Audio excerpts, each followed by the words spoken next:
අපිට තවත් ජාතිවාදී ඕනද? எங்களுக்கு இன்னும் இனவாதம் வேண்டுமா?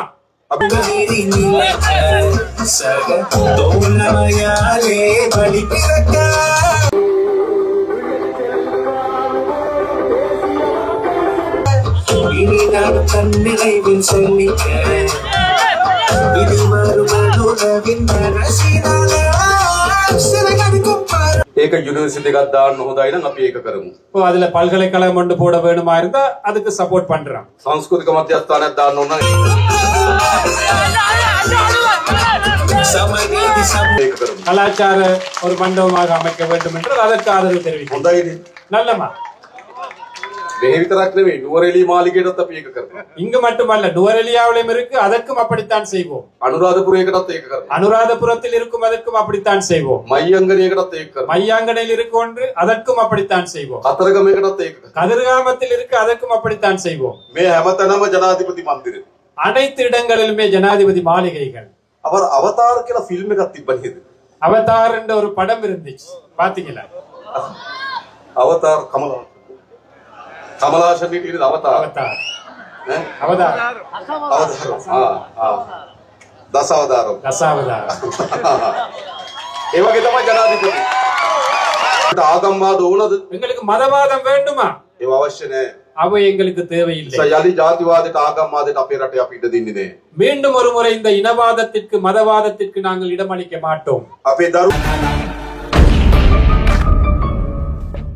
ஒன்று கூடலிலே உங்களுடைய எதிர்பார்ப்பான இந்த நாட்டு மக்களுடைய எதிர்பார்ப்பான இந்த நாட்டிலே மக்கள் தலைவனான தேசிய மக்கள் சக்தியின் தலைவர் அதே போன்று இந்த நாட்டிலே உங்கள் அனைவருடைய உள்ளங்களையும் கவர்ந்த ஜனாதிபதி அன்பார்ந்த அனுர தோழர் அவர்களை அழைக்கின்றேன் உங்கள் முன்னுரையாற்றுவதற்காக.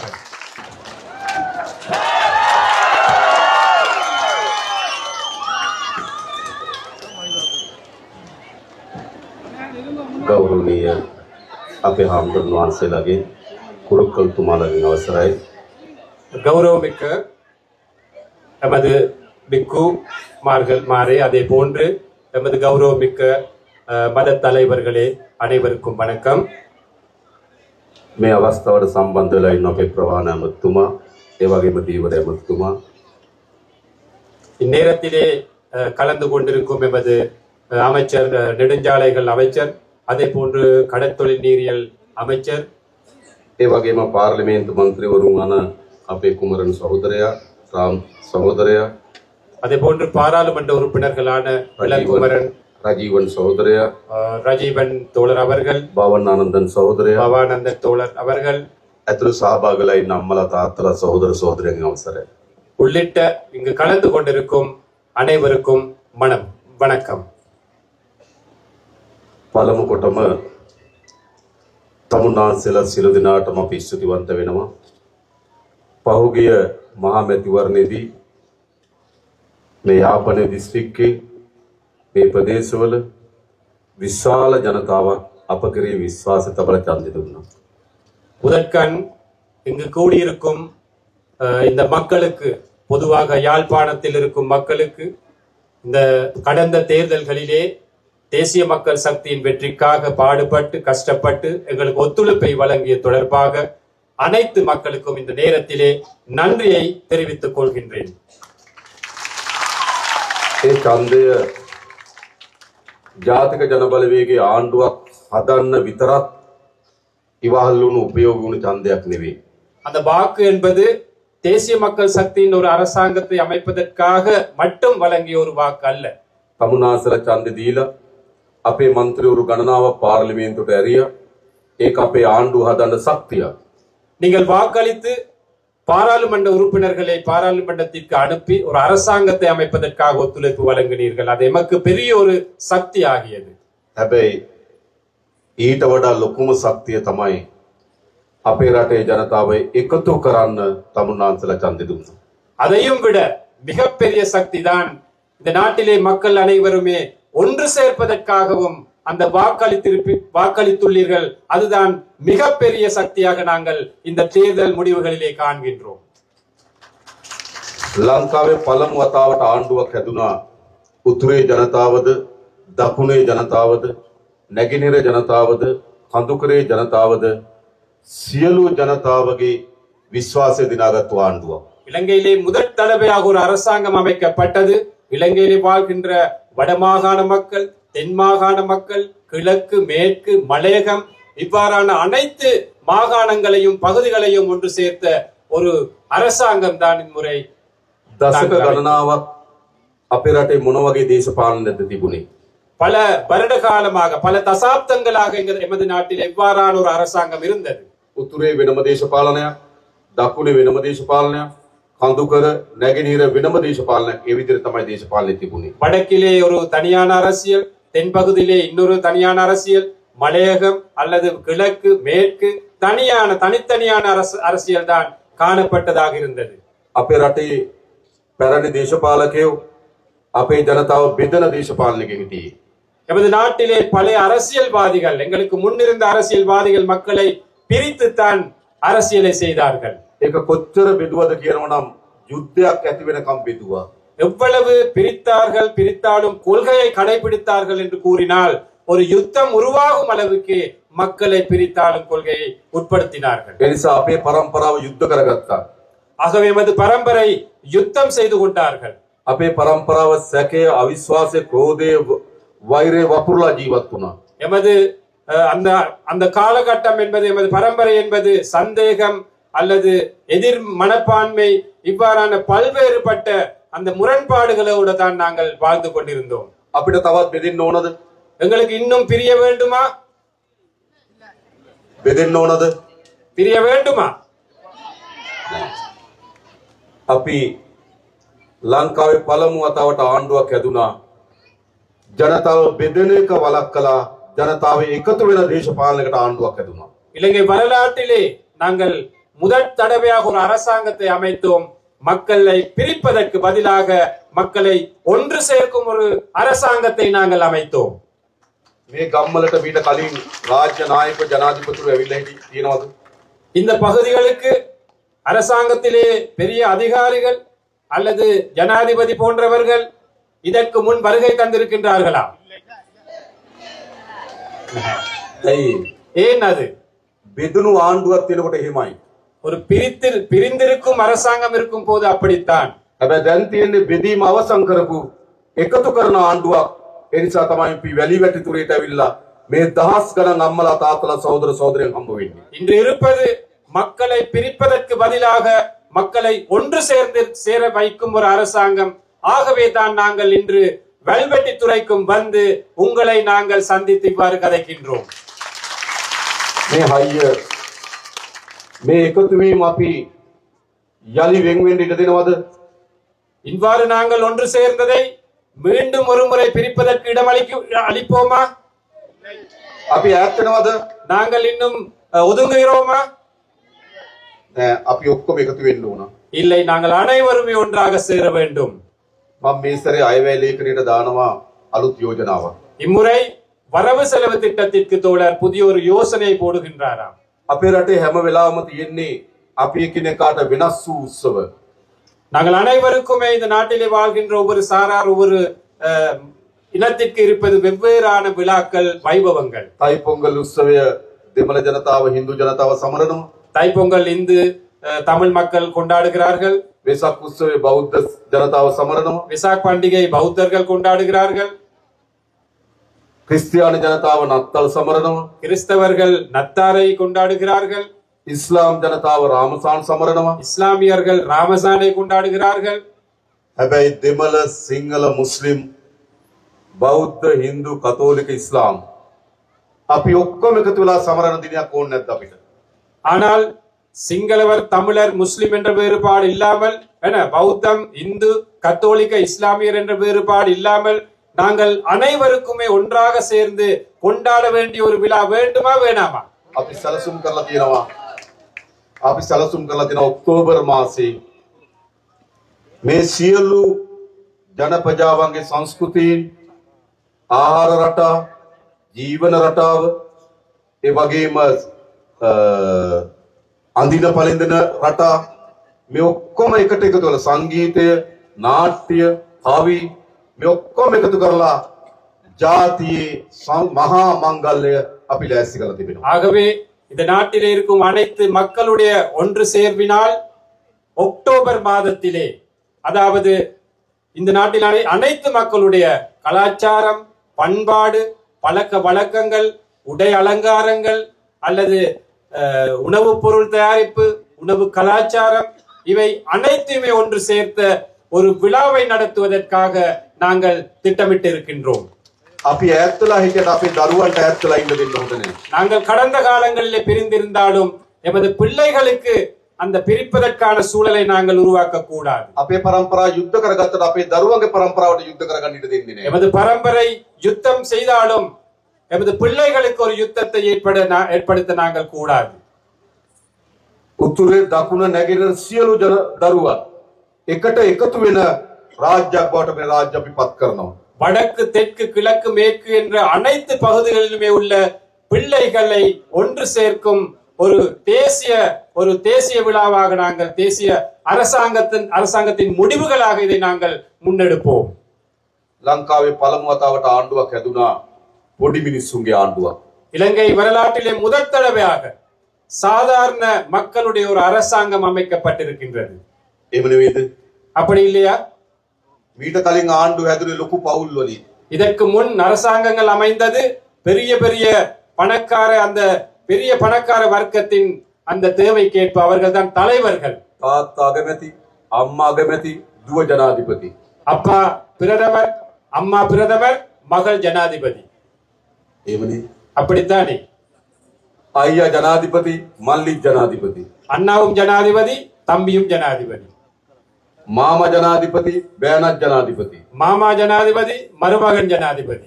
පහුගේ ජනාධිපති ඡන්දෙදි උත්සාහ කරා ජනාධිපතිවරුන්ගේ දරුවෝ දෙන්නෙකුත් ජනාධිපති වෙන්න. கடந்த ஜனாதிபதி தேர்தலிலே உங்களுக்கு தெரியும், 2 ஜனாதிபதிமார்களுடைய மகன்மார்களும் ஜனாதிபதி அந்த தேர்தலிலே போட்டியிட்டார்கள். එහෙමනේ. அப்படித்தானே? එන බලය තිබ්බේ කාගාවද? அப்படி என்றால் அதிகாரம் யார்ட கையில இருந்தது? උඩ ඉන්න පවුල් ගාව තමයි බලය அந்த තිබ්බේ. மேல் மட்டத்திலே இருந்த ஒரு வர்க்கத்தின் கையில தான் அதிகாரம் இருந்தது. හැබැයි මේ රටේ ජනතාව ஆனால் இந்த நாட்டிலே மக்கள் පහුගේ ජනාධිපති ඡන්දෙදි තීන්දුවක් ගත්තා. கடந்த ஜனாதிபதி தேர்தலில் ஒரு முடிவொன்று எடுத்தார்கள். උඩ පවුල් වලින් மேல்மட்ட அந்த வர்க்கத்தில் இருந்து බලය පහළ පවුල් අතර මාරු කරන්න. அந்த அதிகாரத்தை சாதாரண மக்களிட கையிலே வழங்க வேண்டும் என்று. හොඳ නැද්ද? நல்லமா கெட்டதா? නල්ලව. දැන් අපිට තියෙන මොකද්ද? இப்போ எங்கள் முன்னுள் இருக்கும் දැන් හදලා තියෙනවා පොඩි මිනිස්සුන්ගේ ආණ්ඩුවක්. இப்போ எமக்கு முன் சாதாரண மக்களுடைய ஒரு அரசாங்கம் இருக்கின்றது. අපේ රාමලිංගම් සහෝදරලා, எமது ராமலிங்கம் தோழர், අපේ කුමරන් සහෝදරලා, எமது குமரன் தோழர், අපේ සහෝදරවරු எமது அனைத்து தோழர்கள், මේ කිසි කෙනෙක් පවුල් වලින් බලය ආපු අය නෙවෙයි. இவர்கள் யாருமே குடும்பத்தில் வாழையடியாக அதிகாரத்திற்கு வந்தவர்கள் அல்ல. සාමාන්‍ය මිනිස්සුන්ගේ දරුවෝ. சாதாரண மக்களுடைய பிள்ளைகள். මේ ප්‍රදේශයේ අපේ විශාල වැඩ කොටසක් වැඩ කරන இந்த பகுதியிலே நிறைய வேலைகள் செய்கின்றோம். මේ රැස්වීම ලෑස්ති කරන්න විශාල වෙහෙසක් දරපු இந்த கூட்டத்தை ஏற்பாடு செய்வதற்கு கூட அதிகளவாக பாடுபட்ட අපේ රූපන් සහෝදරය எமது ரூபன் தோழர். සාමාන්‍ය මිනිස්සු අපි. சாதாரண மக்கள் நாங்கள். එහෙනම් දැන් ආණ්ඩුවක් හැදලා තියෙන මොන වගේ ආණ්ඩුවක්ද? ஆகவே ஒரு அரசாங்கம் அமைந்திருக்கின்றது. எவ்வாறான அரசாங்கம்? අපේ ආණ්ඩුවක්. எமது அரசாங்கம். එහෙම නෙවෙයිද? அப்படி இல்லையா? මේක කාගේ ආණ්ඩුවද? இது யாருடைய அரசாங்கம்? අපේ ආණ්ඩුව. எமது අපි அரசாங்கம். ඔක්කොගේම ආණ්ඩුව. எமது அனைத்து மக்களுடைய அரசாங்கம். එහෙනම් අපිට අභියෝග කීපයක් තියෙනවා. ஆகவே எங்களுக்கு நிறைய சவால்களும் இருக்கின்றன. පළමු කොට මේ ග්‍රාමීය ජනතාවගේ දුප්පත් භාවය නැති කරන්න ඕන. முதலாவதாக இந்த கிராமிய வறுமையை நாங்கள் ஒழித்து கட்ட வேண்டும். එහෙම නෙවෙයිද? அப்படித்தானே? හොඳ නිවාසක් නැහැ, சிறப்பான ஒரு வீடு இல்லை, ආදාය මාර්ග නැහැ, வருமான வழி இல்லை, පානීය ජලය නැහැ, குடிநீர் இல்லை, ගමට එන්න හොඳ පාරක් නැහැ, வீட்டுக்கு வர்றதுக்கான கிராமத்துக்கு வர்றதுக்கான பாதை දරුවන්ට இல்லை, හොඳ පාසලක් නැහැ, பிள்ளைக்கு நல்ல ஒரு ஸ்கூல் இல்லை, දීවර රස්සාව කරන්න විදියක් නැහැ. மீன்பிடி கடற்தொழில் செய்ய முடியவில்லை. විශාල බැටකන ජනතාවක්. எந்த பக்கத்திலும் நமக்கு கஷ்டங்களே இருக்கின்றன. අපේ ආණ්ඩුව எமது அரசாங்கம், අපි ඔක්කොම එකතු වෙලා හදාගත්තු ආණ්ඩුව. நாங்கள் அனைவருமே ஒன்று சேர்ந்து அமைத்த அரசாங்கம். ක්‍රමානුකූල පියවරෙන් පියවර படிப்படியாக මේ ප්‍රශ්න ඔක්කොම විසඳන්න ලෑස්ති අපි. இந்த அனைத்து பிரச்சனைகளும் தீர்க்க தயாராக இருக்கின்றோம். හොඳද? நல்லமா? අපි ඉස්සරලම මේ අස්වැසුම දෙන ජනතාවගේ දීමනාව අපි වැඩි කරා. நாங்கள் ஏற்கனவே இந்த நலன்புரி கொடுப்பனவு அஸ்வசும கொடுப்பனவு கொடுப்பதை நாங்கள் நீடித்து அந்த அளவையும் கூட்டி இருக்கின்றோம். අපේ දුප්පත් අම්මා තාත්තගේ දරුවට ඉස්කෝලේ යන්න පාසල් පොත්පත් මිලදී ගන්න විදිහක් නැහැ. எங்களோட வறுமைக்குட்பட்ட பெற்றோர்களுக்கு தனது பிள்ளையை பாடசாலைக்கு அனுப்புவதற்கு அந்த பாடசாலை உபகரணங்களை பெற்றுக்கொள்ள முடியாமல் இருந்தது. අපි අස්වැසුම ලබන සියලු පවුල් වල දරුවන්ට රුපියල් 6000 දුන්න පාසල් පොත් උපකරණ அந்த මිලදී. அஸ்வசும கொடுப்பனவை பெற்றுக்கொள்ளும் பெற்றோர்களுக்கு அந்த பிள்ளைகளுக்கு வழங்குவதற்காக 6000 ரூபாய் நிதி ஒதுக்கினம் பாடசாலை உபகரணங்களை பெற்றுக்கொள்வதற்காக. ඒ විතරක් නෙවෙයි දැන් අපි තීන්දුවක් ගත්තා. ළමයි 300ට වඩා අඩු සියලු පාසල් වල දරුවන්ට රුපියල් 6000ක දීමනාවක් දෙන්න පාසල් පොත් මිලදී ගන්න. அதே போன்று நாங்கள் இன்னொரு முடிவெடுத்திருக்கின்றோம். 300க்கு குறைந்த பிள்ளைகள் படிக்கும் பாடசாலைகளிலே அந்த அனைத்து பிள்ளைகளுக்கும் 6000 ரூபாய் கொடுப்பனவு பாடசாலை உபகரணங்கள் பெற்றுக்கொள்வதற்காக வழங்குவோம் என்று. ඇයි අපි එහෙම කරන්නේ? ஏன் நாங்கள் அப்படி මේ செய்கின்றோம்? ගම්වල දුප්පත්භාවය ඉවත් කරන්න නම් දරුවන්ට හොඳට උගන්වන්න ඕන. இந்த கிராமங்களிலே இந்த பகுதிகளிலே வறுமையை ஒழித்து கட்ட வேண்டுமானால் பிள்ளைகளுக்கு நாங்கள் சிறப்பான கல்வியை கொடுக்க வேண்டும், வழங்க வேண்டும். ඒ නිසා තමුන්වහන්සේලා මහන්සි වෙන දරුවන්ට උගන්වන්න. ஆகவே நீங்களும் உங்களோட பிள்ளைகளுக்கு படிப்பிப்பதற்காக ஒத்துழையுங்கள், செயல்படுங்கள். දුප්පත්භාවයෙන් අපි මිදමු දරුවන්ට උගන්වමු. வறுமையிலிருந்து நாங்கள் மீளுவோம், பிள்ளைகளை படிக்க வைப்போம்.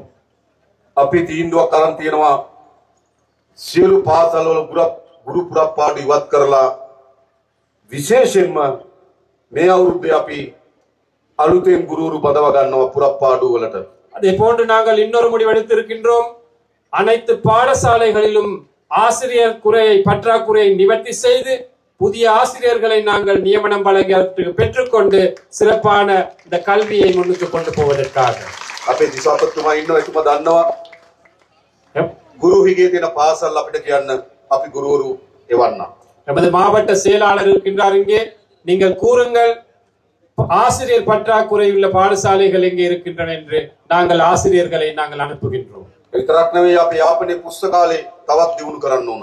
அதே போன்று எமது யாழ் நூலக சாலை இன்னும் நாங்கள் அபிவிருத்தி செய்ய வேண்டும். ඒ සඳහාත් මේ අතර ඈවැලේකින් අපි සල්ලි වෙන් කරනවා. அதற்காகவும் நாங்கள் இந்த வரவு செலவு திட்டத்திலே நிதி ஒதுக்கீடு செய்கின்றோம். ගම්වල අපිට යන්න තියෙන හොඳම පාර අධ්‍යාපනය. ஆகவே இந்த கிராமத்திலே எமக்கு இருக்கின்ற சிறப்பான வழிதான் இந்த கல்வியை நாங்கள் மேம்படுத்த வேண்டும். අපි ළමුන් 250ට අඩු සියලු පාසල් වල දරුවන්ට සපත්තු ගන්න රුපියල් 3000ක් දෙනවා. 250 மாணவர்களுக்கு குறைவாக உள்ள அனைத்து பாடசாலைகளிலும் படிக்கும் மாணவர்களுக்கு சப்பாத்துக்களை வாங்குவதற்காக 3000 ரூபாய் காசு நாங்கள் ஒதுக்குகின்றோம். අර පාසල් වලින් ආහාර දෙන ළමයිට එක වේලකට දුන්න රුපියල් 60යි ඒක අපි 100 දක්වා වැඩි කරනවා. பாடசாலையிலே உணவு வழங்கிய பாடசாலையில் உங்களுக்கு தெரியும் 60 ரூபாய் மட்டும்தான் ஒரு பிள்ளைக்கு ஒதுக்கப்பட்டிருந்தது. அந்த 60 ரூபாவை 100 ரூபாய் வரை நாங்கள் அந்த அளவை அதிகரிக்கின்றோம்.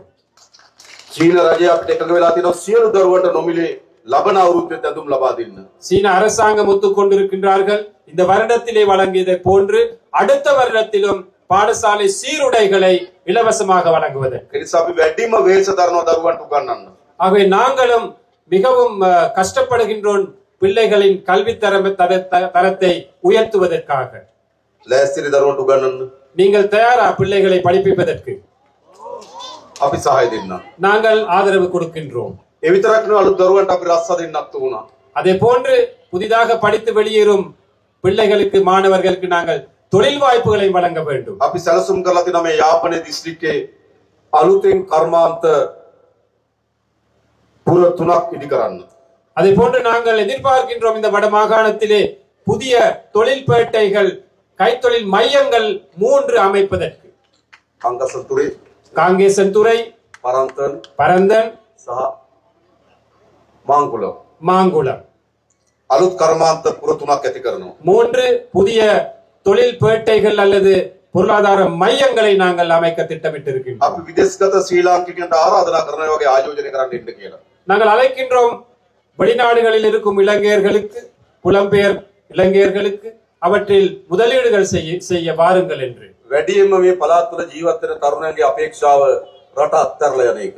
இங்கிருக்கும் இளைஞர்களுடைய எதிர்பார்ப்பும் இந்த நாட்டை விட்டு வெளியேறுவதுதான் எதிர்பார்ப்பாக இருக்கின்றது. ඇයි රස්සාවක් නැහැ? ஏன் சரியான ஒரு தொழில் இல்லை? අපි කර්මාන්තපුර ටික හදන්නම් ඕගොල්ලෝගේ දරුවන්ට රස්සා ටික හොයලා දෙන්න. நாங்கள் அந்த தொழில் மையங்களை கைத்தொழில் மையங்களை அமைக்கின்றோம் உங்களுக்கு தொழில் வாய்ப்புகளை பெற்றுக் கொள்வதற்காக. ඒ වගේම මේ අවුරුද්දේ අපි රජයේ පුරපාඩු පුරවන්නත් බලාපොරොත්තු වෙනවා. அதே போன்று இந்த வருடத்தில் நாங்கள் அரச துறையில் இருக்கும் வெற்றிடங்களை நிரப்புவதற்கும் எதிர்பார்க்கின்றோம். විශේෂයෙන්ම අපි අපේ පොලිසිය වල විශාල හිගයක් තියෙනවා දෙමළ භාෂාව කතා කරන අය. நமது போலீஸ் துறை எடுத்துக்கொண்டால் காவல்துறை எடுத்துக்கொண்டால் மிகப்பெரிய வெற்றிடம் ஒன்று இருக்கின்றது. தமிழர்கள் அந்த போலீஸ் துறையிலே குறைவாகத்தான் இருக்கின்றார்கள். අපි මේ අවුරුද්දේ පොලිසියට අලුතෙන් 2000ක් බඳවා ගන්න බලාපොරොත්තු වෙනවා. දෙමළ තරුණයන්ට අපි ආරාධනා කරනවා පොලිසියට බැඳෙන්න කියලා. நாங்கள் எதிர்பார்க்கின்றோம் கிட்டத்தட்ட 2000 பேர் போலீஸ் துறைக்கு இணைத்துக் கொள்வதற்காக நாங்கள் இங்கிருக்கும் தமிழ் இளைஞர்களை நாங்கள் அழைக்கின்றோம். போலீஸ் துறையிலே நாங்கள் இணைந்து செயல்படுவோம் என்று. உங்களுக்கு ලෑස්තිද? நீங்கள் தயாரா පොලිසියට බැඳෙන්න? போலீஸில் இணைவதற்கு? ඕම්. ඒ මොකද පොලිසිය හරි වැදගත් කාර්යයක් කරනවා අපේ ගම්වල ආරක්ෂාවට සාමයට විශාල වැඩ කොටසක් කරනවා. ஏனென்றால் போலீஸ் துறை எடுத்துக்கொண்டால் எமது கிராமங்களிலே அமைதியை பாதுகாப்பதற்காக பெரிய ஒரு சேவை செய்கின்றார்கள். ඒකට මේ භාෂාව කතා කරන නිලධාරීන් අවශ්‍යයි. அதற்கு அந்த மொழியிலே அந்த கிராமத்தில் வாழும் மக்களிட மொழியில் கதைக்கும் அந்த அதிகாரிகள் தேவை. ඒ වගේම මේ පළාත් වල වේගයේ මත්ද්‍රව්‍ය පැතිරෙමින් යනවා. அதே போன்று எங்களுக்கு தெரியும் இந்த பகுதிகளில் கூட பாரிய அளவிலே போதை வஸ்து இந்த பாவடை அந்த விஸ்தரிப்பு நடந்து கொண்டிருக்கின்றது. අපේ තරුණ පරම්පරාව විශාල ලෙස මත්ද්‍රව්‍ය වලට ගොදුරු වෙමින් තිබෙනවා. நமது இளம் சமுதாயம் இந்த போதை வஸ்துக்கு பெருமளவாக அடிமைப்பட்டு வருகிறார்கள். අපි මේක නතර කරන්න තාමත් ශක්තිමත් වැඩපිළිවෙලක් හදලා තියෙනවා. இதை நிறுத்துவதற்காக நாங்கள் பெரும் சக்தி வாய்ந்த ஒரு திட்டத்தை நாங்கள் முன்னெடுத்து வருகின்றோம். හැබැයි ඔයගොල්ලන්ගේ සහායත් අවශ්‍යයි. ஆனால் அதற்கு உங்களுடைய ஒத்துழைப்பும் எங்களுக்கு தேவைப்படுகின்றது. අපි එකතු වෙලා මේ මත්ද්‍රව්‍ය තුරන් කරමු. நாங்கள் ஒன்றிணைந்து இந்த போதை வஸ்து பிரச்சனையை தோற்கடிப்போம். ඒ වගේම අපි දන්නවා විශාල ඉඩම් ගැටලුවක් තියෙනවා මේ යාපනයේ ජීවත් වෙන ජනතාවට. அதே போன்று இந்த யாழ் மாவட்டம் அல்லது வடமாகாணத்தை எடுத்துக்கொண்டால் காணி பிரச்சனை என்பது பெரிய ஒரு பிரச்சனையாக இருக்கின்றது. අපේ ප්‍රතිපත්තිය எமது கொள்கை ජනතාවගේ ඉඩම් ජනතාවට ලබා දිය යුතුයි. எமது கொள்கை மக்களுடைய காணியை மக்களுக்கு வழங்க வேண்டும் என்பது. ආරක්ෂාවට සංවර්ධනයට ආණ්ඩුවට ඉඩම් පවරා ගැනීමේ අයිතිය තියෙනවා. பாதுகாப்புக்கு அபிவிருத்திக்கு காணியை எடுத்துக்கொள்ளும் உரிமை அரசாங்கத்துக்கு இருக்கின்றது. ඒත් බොරුවට ඉඩම් තියාගෙන ඉන්න බෑ. ஆனாலும் பொய்யுக்கு காணியை அரசு தரப்பிலே வைத்துக் கொள்வது தவறு. අපි දන්නවා තාමත් පවුල් විශාල 1500කට ආසන්න ප්‍රමාණයක් නේද? 1500කට වැඩි ප්‍රමාණයක් තාමත් අවතන් කඳුළු වල ඉන්නවා. உங்களுக்கு தெரியும் இன்னமும் கிட்டத்தட்ட 1500 குடும்பங்கள் இன்னமும் அகதி முகாம்களில் அல்லது இடம்பெயர் முகாம்களிலே வாழ்கின்றார்கள். நபர்கள் மன்னிக்கணும்.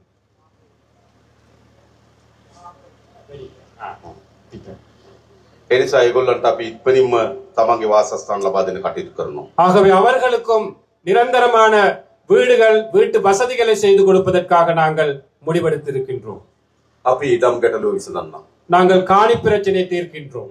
ඒ විතරක් නෙවෙයි ගම්වල அது மட்டுமல்ல கிராம மட்டத்திலே විශාල ලෙස පාරවල් කඩා වැටලා තියෙන්නේ. நிறைய பாதைகள் போக இயலாத ஒரு நிலையில இருக்கின்றன. ගම්මතුරු නිසා හානි වුණා.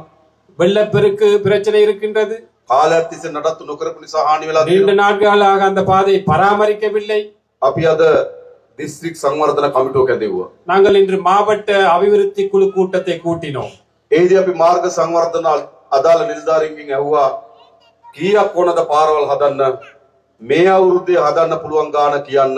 ඒකට අපි සල්ලි වෙන් කරලා දෙනවා. அந்த கூட்டத்திலே கேட்டிருக்கின்றார் எவ்வளவு நிதி தேவை, அந்த பாதைகளை புனரமைப்பதற்கு புதிதாக அமைப்பதற்கு எவ்வளவு நிதி தேவை, அந்த நிதியை இந்த வருடத்திலே வரவு செலவு திட்டத்திலே வழங்குவோம் என்று தோழர் வாக்குறுதி அளிக்கின்றார். පාරවල් ටික හදන්න ඕන. அந்த பாதைகளை அமைக்க வேண்டும். හොඳ පානීය වතුර දෙන්න ඕන. சிறப்பான குடிநீர் வசதியை கொடுக்க வேண்டும். ඒව තමයි ජනතාවගේ ප්‍රශ්න.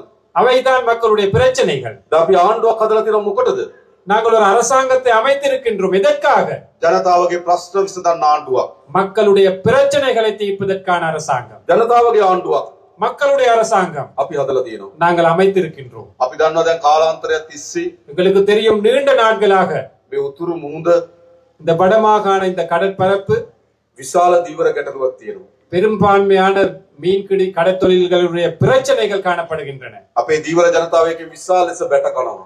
எமது மீனவர்கள் அதில் கவலைப்படுகின்றார்கள், கஷ்டப்படுகின்றார்கள். මුහුදේ තියෙන පරිසර පද්ධතිය පවා විනාශයට ලක් වෙනවා. அந்த கடல் அடியில் உள்ள அந்த நிலைகள் கூட சுற்றுச்சூழல் கூட அழிவடைந்து අපේ வருகின்றன. දීවරීන්ට මුහුද යන්න බැරි තත්ත්වයක් ඇති වෙලා තිබෙනවා. எமது மீனவர்களுக்கு கடற்தொழிலுக்கு போக இயலாத ஒரு நிலை இருக்கின்றன. මේ ප්‍රශ්නේ විසඳන්න ඕන. அந்த பிரச்சனை தீர்க்க வேண்டும். අපි ඉන්දියානු රජයත් එක්ක කීප අවස්ථාවලදී සාකච්ඡා කරා. நாங்கள் இந்திய அரசாங்கத்திடம் பல தடவைகள் பேச்சுவார்த்தை நடத்தினோம். නාවික හමුදාවන්ට අපි ආරක්ෂාව තහවුරු කරන්න කියලා නියෝග දුන්නා.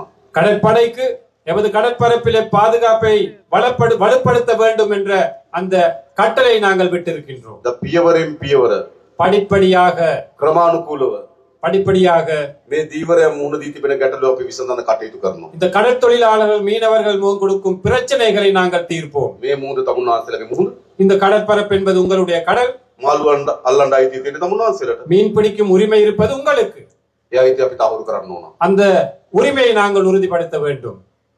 ඒ සඳහා අපිට කාලයක් දෙන්න. அதற்கு சில காலங்கள் எங்களுக்கு வழங்குங்கள். හැබැයි විසඳන්න ඕනේ ප්‍රශ්නේ. கட்டாயமாக நாங்கள் அதை தீர்க்க வேண்டும், தீர்க்க வேண்டிய ஒரு பிரச்சனை. අපේ දීවර ජනතාව බයෙන් நமது மீனவர்கள் பயந்து මුහුද යන්නේ නැතුව கடலுக்கு செல்லாமல் මුළු මාළු සම්පතම විනාශ කරමින් ஒட்டுமொத்த மீன் வளத்தையும் அழித்த வண்ணம் නීති විරෝධී ට්‍රෝලර් යාත්‍ර උපයෝග කරගනිමින් சட்டவிரோதமான ட்ரோலர்களை பயன்படுத்தி මේ කරන විනාශය නතර කළ යුතුයි. இந்த அழிவை நிப்பாட்ட வேண்டும். கட்டாயமாக නතර කරන්න ඕනේ නැද්ද? நிப்பாட்ட வேணாமா? අපි ඒක කරන්න ඕන. நாங்கள் அதை செய்ய வேண்டும். අපි ඒ සඳහා වැඩ කටයුතු කරමින් ඉන්නවා. அதற்காக நாங்கள் செயல்பட்டு கொண்டிருக்கின்றோம். මොකද මේක අපේ මුහුද අපේ ජනතාව. இது எங்களுடைய மக்கள், எமது கடற்பரப்பு. இந்த ප්‍රශ්න අපි විසඳීම සඳහා උපරිම උත්සාහයක් දරනවා. ஆகவே பிரச்சனைகள் தீர்ப்பதற்காக நாங்கள் முழு மூச்சாக செயல்படுவோம். ඒ වගේම පහුගිය මැතිවරණයේදී அதே போன்று கடந்த தேர்தலிலே ජනතාවගේ විශාල උවමනාවක් තිබුණා. மக்களுடைய மிகப்பெரிய ஒரு எதிர்பார்ப்பாக இருந்தது, අපේ රටේ මේ දේශපාලන සංස්කෘතිය වෙනස් කරන්න. எமது நாட்டிலே இந்த அரசியல் கலாச்சாரத்தை மாற்றி அமைக்க வேண்டும் என்று. අපේ රටේ දේශපාලනේ තිබුණේ எமது நாட்டில் அரசியல் இருந்தது, මහජනයාට වඩා උඩින් ඉන්න දේශපාලනයක්. மக்களை விட மேலாக இருக்கும் அரசியல் தான் எமது நாட்டிலே காணப்பட்டது. මහජනයාත් එක්ක සමීප දේශපාලනයක් නෙවෙයි. மக்களுடைய நெருக்கம் ஒன்று இருக்கவில்லை. නායකයෝ ඉන්න ජනතාවට වඩා උඩින්. தலைவர்கள் இருப்பது மக்களை விட மேலாக. මහජනයාගේ ධනෙ විශාල ප්‍රමාණයක් පාලක නාස්ති කරනවා. உங்களுடைய வரிப்பணத்தை அதிகாரிகள் எவ்வளவு வீணாக்கினார்கள். විශාල ප්‍රමාණයක් හොරකම් කරනවා. அதிகளவானதை களவெடுத்தார்கள், திருடினார்கள். අපි ඒක නතර කරපු ආණ්ඩුවක්. அதை நிறுத்திய அரசாங்கம் ஒன்று எமது அரசாங்கம் என்பது. මේ කංකසන්තුරේ හදලා තියෙනවනේ ජනාධිපති මන්දිරය. பெல்வெட்டித்துறை அல்லது காங்கேசன் துறையிலையும் இருக்குதானே ஜனாதிபதி மாளிகை ஒன்று. දැකලා තියෙනව නේද? கண்டிருக்கிறீங்களா? மயிலெட்டி. මයිලෙති ප්‍රදේශයේ තියෙනවා. ඔව්. මෙහෙට ජනාධිපති මන්දිරයක් ඕනද? இங்க ஜனாதிபதி மாளிகை ஒன்று தேவையா? මට නම් එපා. தோழருக்கு வேணாமா? ඔයගොල්ලන්ට ඕනද? உங்களுக்கு வேணுமா? வேண்டாம். මට එපා. தோழருக்கு வேண்டாமா அது? අපි අද දිසාපතිතුමාටත් ආණ්ඩුකාරතුමාටත් කිව්වා ඒකට ගැළපෙන ව්‍යාපෘතියක් හොයලා දෙන්න. අපි ඒකට ජනාධිපති මන්දිරය දෙන්න. இன்று மாவட்ட செயலாளருக்கும் அதே போன்று ஆளுநர் அவர்களுக்கும் கூறினாராம், அந்த மாளிகை தொடர்பாக எதிர்காலத்தில் அதை எப்படி பராமரிப்பதற்கான உரிய திட்டம் ஒன்று அமையுங்கள், அதற்கு ஆதரவு அதை அளிக்கிறோம் என்று. நல்லமா? ඒක යුනිවර්සිටි එකක් දාන්න හොඳයි නම් අපි ඒක කරමු. அதுல பல்கலைக்கழகம் ஒன்று போட வேணுமா இருந்தா அதுக்கு சப்போர்ட் பண்றோம். සංස්කෘතික මධ්‍යස්ථානයක් දාන්න ඕන නම් ඒක කරමු. கலாச்சார ஒரு மண்டபமாக அமைக்க வேண்டும் என்று அதற்கு ஆதரவு தெரிவிக்கிறோம். හොඳයිනේ. நல்லமா? මෙහෙ විතරක් නෙවෙයි නුවරඑළිය මාලිගයටත් අපි ඒක කරනවා. இங்கு மட்டுமல்ல, நுவரெலியாவிலும் இருக்கு, அதற்கும் அப்படித்தான் செய்வோம். අනුරාධපුරයකටත් ඒක කරනවා. அனுராதபுரத்தில் இருக்கும் அதற்கும் அப்படித்தான் செய்வோம். මයියංගනයකටත් ඒක කරනවා. மையாங்கனையில் இருக்கு ஒன்று, அதற்கும் அப்படித்தான் செய்வோம். කතරගමයකටත් ඒක කරනවා. கதிர்காமத்தில் இருக்கு, அதற்கும் அப்படித்தான் செய்வோம். මේ හැමතැනම ජනාධිපති මන්දිරය. அனைத்து இடங்களிலுமே ஜனாதிபதி மாளிகைகள். அவர் அவதார் කියලා ෆිල්ම් එකක් තිබ්බ නේද? அவதார் என்ற ஒரு படம் இருந்துச்சு, பாத்தீங்களா? அவதார் கமலாசன் இருக்கிறது அவதார். அவதார் දසවදාරම්. දසවදාරම්. ඒ වගේ තමයි ජනාධිපති. එක එක ස්වරූපයෙන් ඉන්න එක එක මාලිගා. அது தசாவதாரம் மாதிரி என்ன ஒவ்வொரு மாளிகைகளும் ஒவ்வொரு விதமாக இருக்கிறது தான் அதுகளை அமைச்சிருக்கு. අපි ඒක වෙනස් කරනවා. அதை நாங்கள் மாற்றி அமைப்போம். හොඳයිද? நல்லதானே? ඇයි ஏன் அது මහජනයාගේ දෙන මෙච්චර නායකයෝ නාස්ති කරන්න හොඳ නෑ. மக்களுடைய பணத்தை வீணாக்க கூடாது இந்த தலைவர்கள். මහජනයාගේ ධනය නායකයෝ මෙච්චර වියදම් කරන්න හොඳ නෑ. மக்களுடைய பணத்தை இந்த அரசியல் தலைவர்கள் இவ்வாறு செலவழிக்க கூடாது. අපි දුප්පත් රටක්. நாங்கள் வறுமைக்குட்பட்ட ஒரு நாடு. ජනතාවත් දුප්පත්. மக்களும் வறுமைக்குட்பட்டவர்கள். නායකයා தலைவர் දසවදාර. தசாவதாரம். හොඳද? நல்லவாது. ඒ දේශපාලන වෙනස් වෙන්න ඕනේ නැද්ද? அந்த அரசியல் மாறணுமா வேணாமா? අන්න ඒ දේශපාලන අපි වෙනස් කරලා තියෙනවා. அந்த அரசியலை நாங்கள் மாற்றி இருக்கின்றோம். මේ දේශපාලන තමයි අපේ රට ඕන. இந்த அரசியல் தான் நமக்கு தேவைப்படுவது. ඒ නිසා අපේ රට ගොඩනැගීමේ දිශාවට අපි පය තබලා තියෙනවා.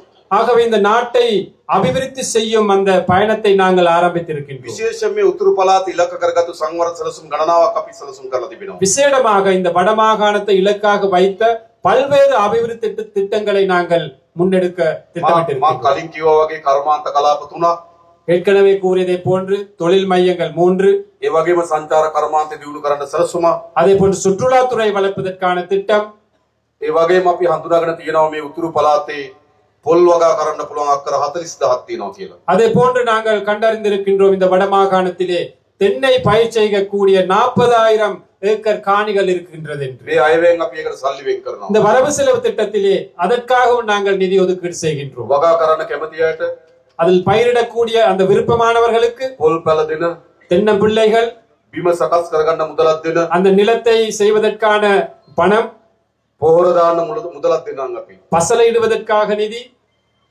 நாங்கள் வழங்குவோம். ඔගොල්ලෝ වගා කරන්න. ලෑස්තිද? நீங்கள் பயிரிட விருப்பமாக இருந்தால் நாங்கள் அவற்றை வழங்க தயாராக இருக்கின்றோம். වගා කරන්න ඕන. தென்னை பயிர் செய்ய நாங்கள் අපි முன்னெடுக்க ඔක්කොම வேண்டும். එකතු වෙලා මේ රට හදන්න ඕන. நாங்கள் அனைவருமே ஒன்றிணைந்து இந்த நாட்டை கட்டியெழுப்ப வேண்டும். මම දන්නවා මේ උතුරු පළාතේ ජනතාව எனக்கு தெரியும் இந்த வடமாகாணத்திலே உள்ள மக்கள் විශාල ලෙස පුස්කර්මාන්තර වේචන ජනතාවක්. கணிசமான மக்கள் விவசாயத்துறையில் ஈடுபடுகின்றார்கள். හැබැයි නිසි මිලක් නැහැ. ஆனால் சரியான விலை இல்லை, නිසි සැලැස්මක් නැහැ. சரியான ஒரு திட்டம் ஒன்று இல்லை. එදා ගොවි ජනතාවල මුණ දී තියෙන ගැටලුවට අපි විසඳුම් හොයන්න. அவ்வாறு விவசாயிகள் முகம் கொடுத்திருக்கும் பிரச்சனைகளுக்கும் நாங்கள் தீர்வு வழங்குவோம். මේ වන විටත් අපි පොහොර සානාධාර රුපියල් 25000 දක්වා වැඩි කරා. ஏற்கனவே நாங்கள் பசலை மானியத்தை 25,000 ரூபாய் வரையும் நாங்கள் அதிகரித்தோம். අපිට ඕන ජනතාවගේ ජීවිත උසස් කරන්න. நமக்கு தேவை சாதாரண மக்களுடைய வாழ்க்கை தரத்தை உயர்த்த வேண்டும். ගොඩක් අපි මේ ගැටුම් පිටිපස්සේ තියෙන්නේ. நாம் முகம் கொடுக்கும் கணிசமான பிரச்சனைகளுக்கு பின்னால் இருப்பது, ගොඩක් මේ යුද්ධ පිටිපස්සේ තියෙන්නේ. கணிசமான இந்த யுத்தங்களுக்கு பின்னால் இருப்பது ආර්ථික ප්‍රශ්නයක් තියෙන වැඩිපුර.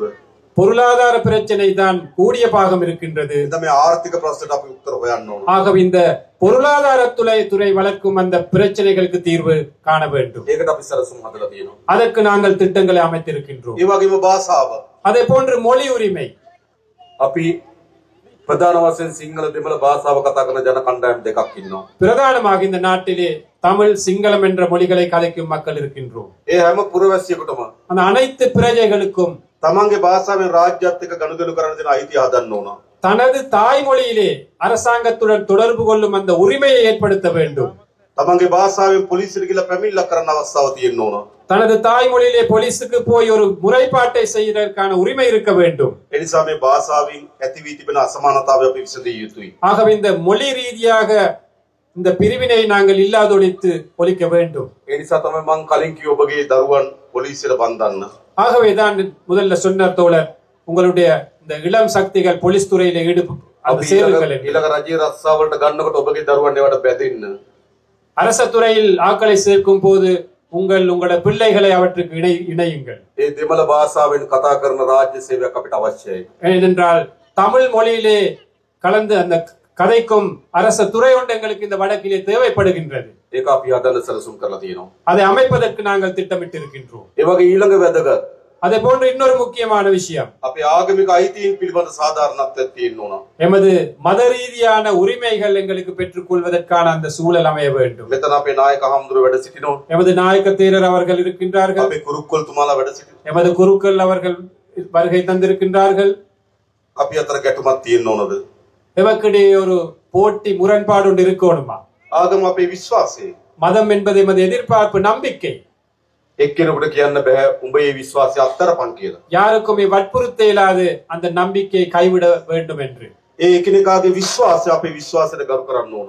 அந்த ஒவ்வொரு நபர்களுடைய நம்பிக்கைக்கும் நாங்கள் நம்பிக்கையோடு செயல்படணும். අපි අපේ රටේ යලි நமது நாட்டில் மீண்டும் ஒரு முறை ආගම්වාදී, மத ரீதியான முரண்பாடு, ජාතිවාදී இன ரீதியான முரண்பாடு, ගැටුමක් වර්ධනය වෙන්න ඉඩ දෙන්නේ ஒரு නෑ. முரண்பாடு ஏற்படுவதற்கு நாங்கள் இடமளிக்க மாட்டோம். පහුගිය දවස්වල கடந்த காலங்களிலே එවැනි ජාතිවාදී සටන් පාට අරගෙන කට්ටි ඉස්සරහට එන්න පටන් ගත්තා. அவ்வாறான இன ரீதியான கோஷங்களை எழுப்பிக் கொண்டு சிலர் முன்னுக்கு வந்தார்கள். අපි ජාතිවාදී වපුරන අයට நாங்கள் இனவாதத்தை தூவுபவர்களுக்கு නීතිය උපරිමයෙන් ක්‍රියාත්මක කරනවා. சட்டத்தை உயர்ந்த பட்சத்தில் நாங்கள் நடைமுறைப்படுத்த நடவடிக்கை எடுப்போம். අපිට තවත් ජාතිවාදී ඕනද? எங்களுக்கு இன்னும் இனவாதம் வேண்டுமா?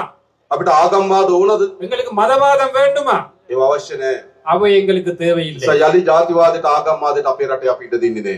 மீண்டும் ஒரு முறை இந்த இனவாதத்திற்கு மதவாதத்திற்கு நாங்கள் இடமளிக்க மாட்டோம். අපේ දරුවන් ආයේ ගැටුම්කාරී රටක් හදන්නේ නෑ අපි. අපේ දරුවන්ට ආපහු ගැටුම්කාරී රටක් හදන්න ඉඩ දෙන්නේ නෑ අපි. எமது பிள்ளைகளுக்கு மீண்டும் இனவாத மத ரீதியான மதவாத ஒரு முருகல் நிலை ஏற்படுத்த நாங்கள் இடமளிக்க மாட்டோம். ඒ පිළිබඳව අපි සැලසුම් හදලා තියෙනවා. அதற்கான திட்டங்களை நாங்கள் அமைத்திருக்கிறோம். ඊළඟ අපේ එකිනෙකාගේ සංස්කෘතිය වෙනස්කම් තිබෙනවා. அதே போன்று எமது கலாச்சாரங்களிலே பல்வேறு வித்தியாசங்கள் ඒවට காணப்படுகின்றன. අපි ගරු කරන්න ඕන. அவற்றுக்கு நாங்கள் மதிப்பளிக்க வேண்டும். අපේ දරුවියන් ඉන්නවා. எமது பிள்ளைகள் ඒට ආවේනික සංස්කෘතියක් එක්ක. அதற்கு தனித்தான ஒரு கலாச்சாரம் இருக்கின்றது. ලස්සන නැද්ද මේ දරුවන්? இந்த பிள்ளைகளை எடுத்துக்கொண்டால் எவ்வளவு அழகாக இருக்கின்றார்கள். ලස්සනයි අපිට. எங்களுக்கு அது மிகவும் அழகாக இருக்கு. ඇයි අපි සංස්කෘතියෙන් බෙදෙන්න හදන්නේ? ஏன் நாங்கள் கலாச்சார ரீதியாக பிரிவடைய வேண்டும்? අපි හැම සංස්කෘතියකටම ගරු කරන්න ඕන. நாங்கள் அனைத்து கலாச்சாரங்களையும் மதிக்க வேண்டும். ඒ සංස්කෘතිය රස විඳින්න පුරුදු වෙන්න ඕන. அந்த கலாச்சாரங்களை ரசனை மிக்கதாக நாங்கள் எடுத்துக்கொள்ள வேண்டும். එහෙම රටක් අපි හදන්න ඕන. அவ்வாறான ஒரு நாட்டை நாங்கள் கட்டியெழுப்ப வேண்டும். එකක් මතක තියාගන්න. ஒன்று நினைவில் வைத்துக் கொள்ளுங்கள். අපිට ගහගෙන எங்களுக்கு சண்டை பிடித்து යුද්ධ කරගෙන யுத்தமிட்டு கொண்டு තවත් දශක ගණනාවක් මේ විදිහට දුක් විඳ ඉන්න පුළුවන්. இன்னும் பல தசாப்தங்கள் எங்களுக்கு நாங்கள் வாழ முடியும் குறைபாடுகளோடு. අපේ අම්මලාගේ පරම්පරාව දුක් විඳා. எமது பெற்றோர்களுடைய பரம்பரை கஷ்டப்பட்டார்கள். අපේ පරම්පරාව දුක් විඳා. நாங்கள் எமது பரம்பரை கஷ்டப்பட்டோம். මේ ගැටුම් යුද්ධ හදාගෙන අපිට ඕන අපේ දරුවන්ගේ පරම්පරාවත් යුද්ධයකට තල්ලු කරන්න. இந்த முரகல் நிலை யுத்தங்களை ஏற்படுத்தி எமது இந்த பிள்ளைகளுடைய பரம்பரை எங்களுக்கு தேவை என்றால் கஷ்டமான ஒரு நிலைக்கு கொண்டு போகலாம். ඒ නිසා අපිට ගහගෙන මරාගෙන එනකොටාගෙන රටකට ඉස්සරහට යන්න බෑ. ஆகவே சண்டை பிடித்து முரண்பட்டு இவ்வாறு ஒரு நாட்டுக்கு முன்னுக்கு போக இயலாது. අපේ රට ඉස්සරහට යන්නෙම எமது நாடு முன்னுக்கு போவதாக இருந்தால் අපි අතර සමගිය හැදුනොත් විතරයි. எமக்கிடையே ஒற்றுமை அமைதி இருக்க ඒ வேண்டும். නිසා අපේ ආණ්ඩුව ஆகவே எமது அரசாங்கம் විශාලතම වෙහෙසක් දරනවා. மிக பெருவளவாக நாங்கள் கஷ்டப்படுகின்றோம், செயல்படுகின்றோம். අපි අතර සමගිය හදන්න. எமக்கிடையே ஒற்றுமை ஏற்படுவதற்காக நாங்கள் ඒ සමගිය සඳහා හොඳම ධෛර්යය දුන්නේ ඕගොල්ලෝ. அந்த ஒற்றுமைக்காக மிகப்பெரிய சக்தியை துணிச்சலை கொடுத்தது நீங்கள். කාලයක් තිස්සේ පාරම්පරික දේශපාලක පහුගිය මහචන්දට ඉල්ලුවා. காலமாக இருந்த பாரம்பரிய அரசியல்வாதிகள் கடந்த தேர்தலிலே போட்டியிட்டார்கள். වෙනම රටක් අරන් දෙන්නම් කියලා ඡන්දෙට ඉල්ලුවා. தனியான ஒரு நாட்டை பெற்றுக் கொடுப்போம் என்று தேர்தல்களை போட்டியிட்டார்கள். මතකද? நினைவிருக்கா? හැබැයි ජනතාව මොකද කරේ?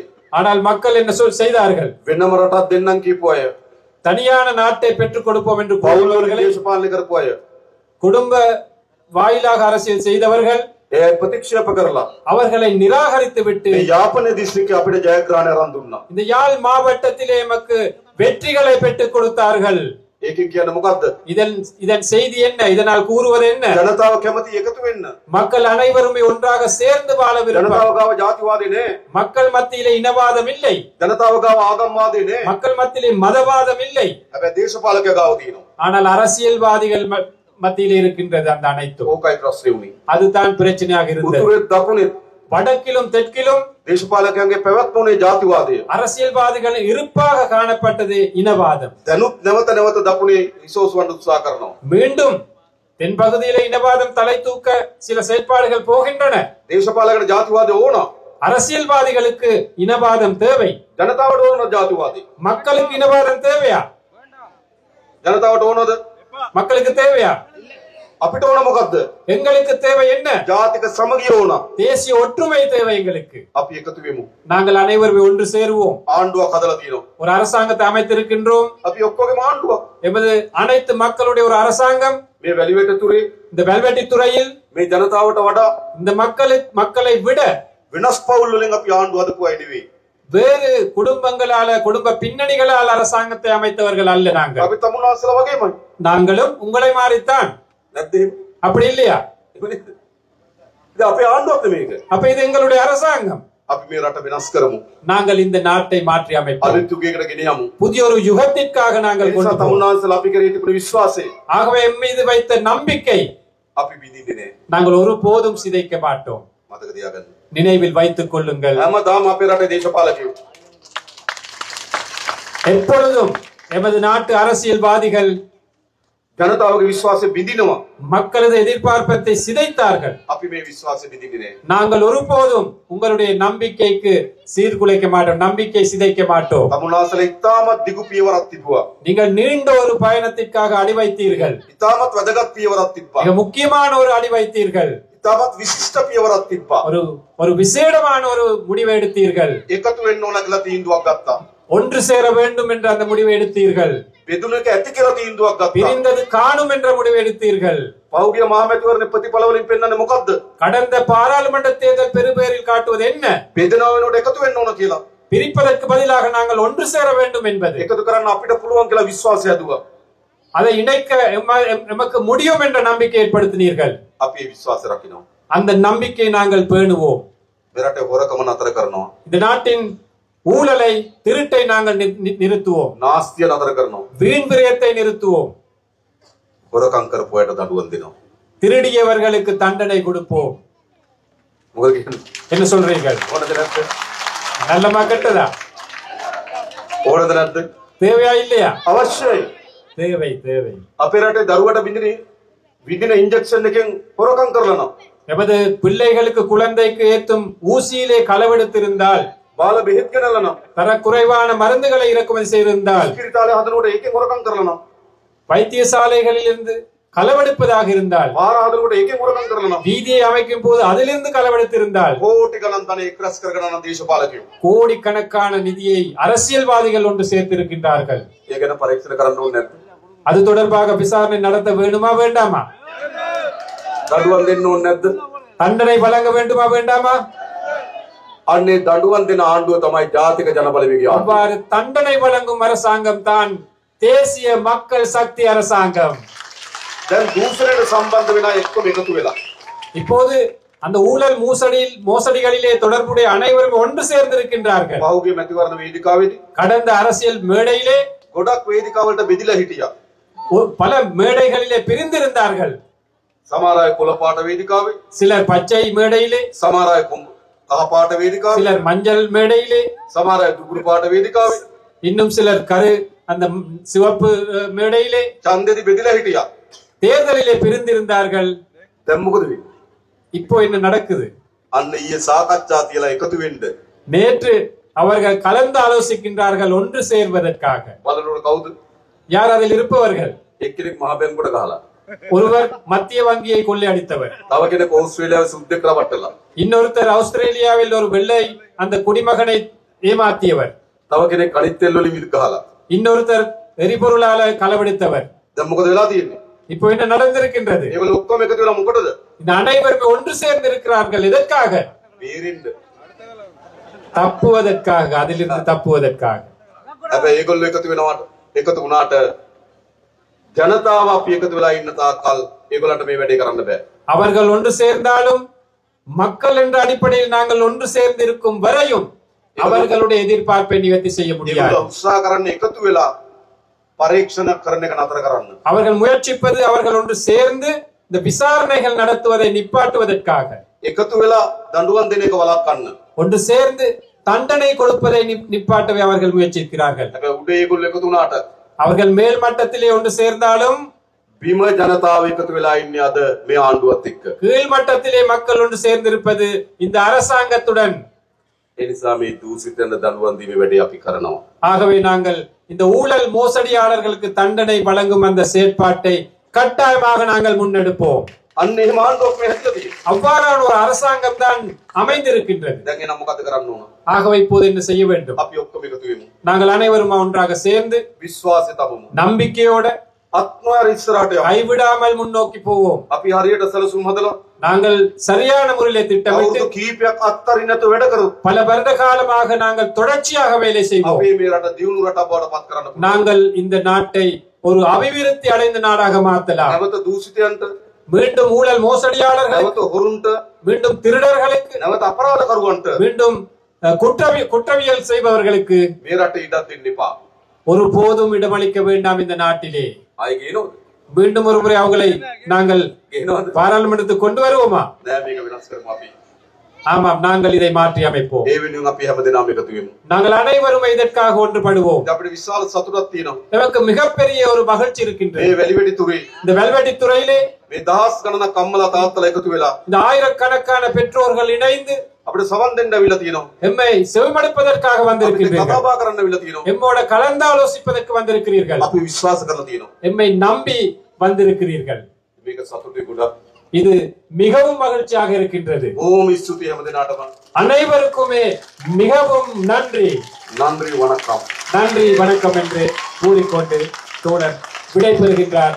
ஆகவே இந்த கூட்டத்தின் நிகழ்வுகளுடன் இத்துடன் நாங்கள் முடிவுக்கு கொண்டு வருகின்றோம். இங்கு வருகை தந்த அனைவருக்குமே நன்றி கூறிக்கொண்டு நாங்கள் விடைபெறுகின்றோம். நன்றி, வணக்கம்.